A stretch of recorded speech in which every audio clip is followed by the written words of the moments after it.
Whenever I host a kids' party at my house, there's always at least one kid that's gluten-free and one kid that's dairy-free. So this is my go-to cupcake recipe that everyone can enjoy.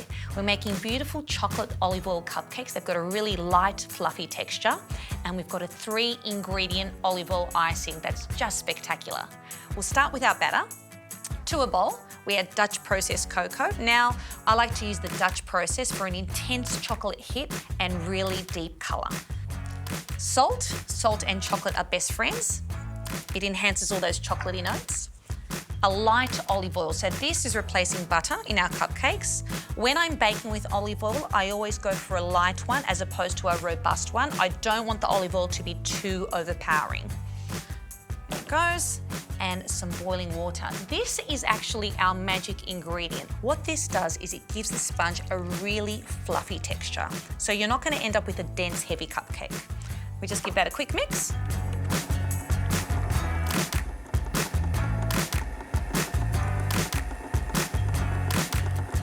Okay, that's come together nicely.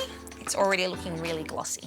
Brown sugar is my sugar of choice because it gives the cupcakes beautiful caramel notes. You can use a caster sugar here, it's just not as intense and chocolatey. Some vanilla for flavour. And 3 eggs. Eggs are fantastic in gluten-free baking because they mimic the qualities of gluten. They give your batter a really nice stretch. And they're also going to give it a really cloud-like texture, so it's not heavy or dense. In with the last one. And another quick mix.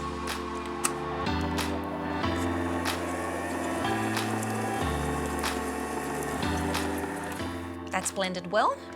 Onto our flour. I'm using a good quality Australian self-raising flour, gluten-free, coeliac accredited, so you don't need to worry about any cross-contamination. And this has all the gums already in it, so you don't need to add anything else. One final mix.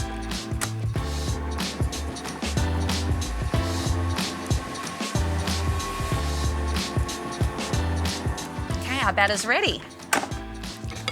Now, before I pour this batter into the cupcakes, I'm just going to use this pouring jug so they're easier to transfer. Have a look at the texture of the batter. It's not very thick. You just want a nice loose batter. Super glossy, super rich.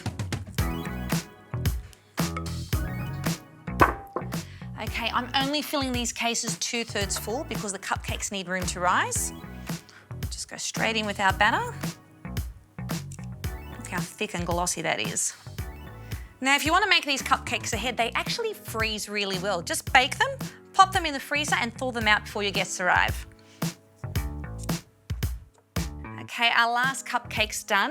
These need to go into a 160 oven for about 25 minutes. Now, to check that they're cooked properly, just insert a skewer. It should come out dry. If it's still moist, pop them back in the oven for another 5 minutes.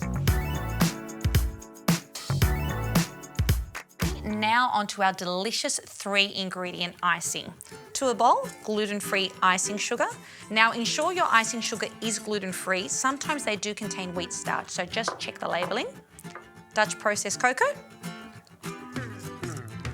I'm going to give that a quick mix before I add the olive oil.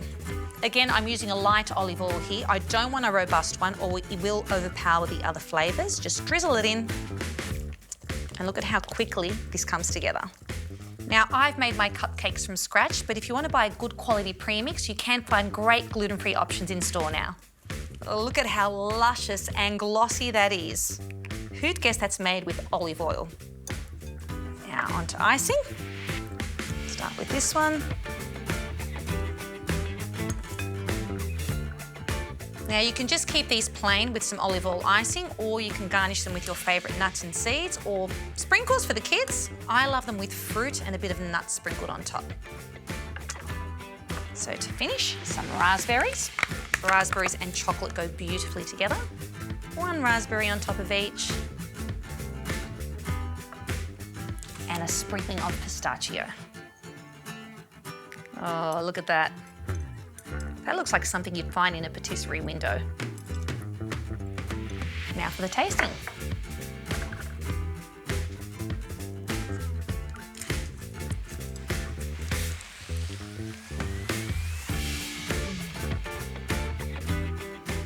that sponge is light as air. You'd never guess that's gluten-free. These just aren't for a kid's party. Make them for your friends and invite them over for a cuppa.